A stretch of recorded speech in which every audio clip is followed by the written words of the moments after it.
Historiquement, le 5 décembre ne marque pas la fin d'un conflit. Mais en 2002, Jacques Chirac, alors président de la République, inaugurait le mémorial national de la guerre d'Algérie au Quai Branly à Paris. Vendredi dernier, notre équipe est allée à la commémoration organisée à Saint-Vincent-de-Tyrosse.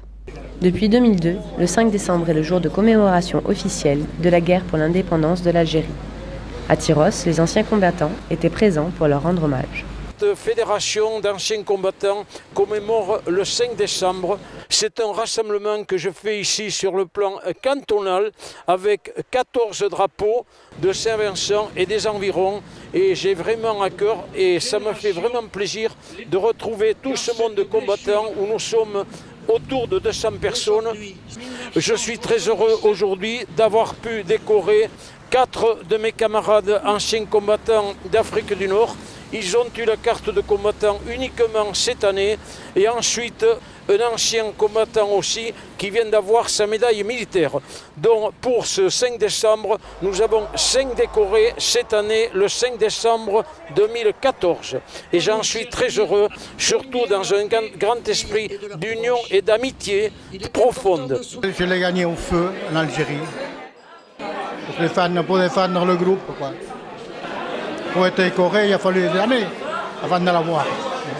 Et des années il en a fallu, puisque la guerre a duré 8 ans, de 1954 à 1962. Une guerre longue et dure à raconter. Nous avons été des centaines de milliers d'appelés à faire ce conflit. Les conditions n'étaient pas toujours faciles, c'était la peur au ventre bien souvent. Nous avons vu des choses tellement horribles. Parce qu'il ne faut pas se leurrer, la torture, tout le monde l'a vu, tout le monde le sait, tout le monde sait qu'il y en a eu.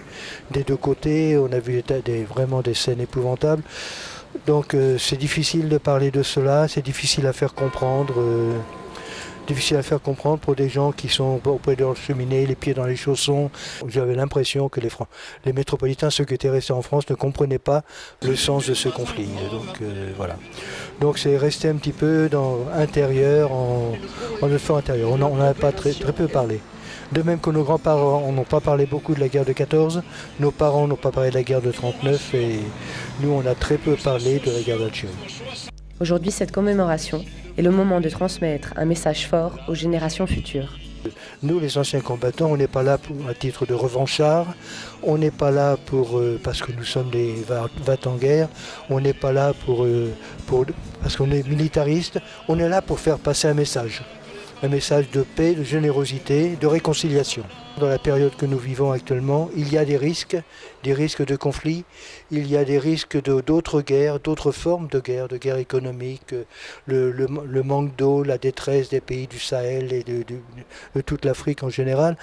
Donc il y a d'autres risques de conflit, ça prend des formes plus pernicieuses quelque part, mais il y a des risques actuellement, il ne faut pas se leurrer.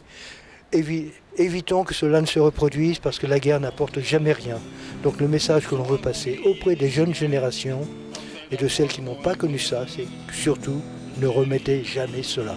Nous avons un certain âge.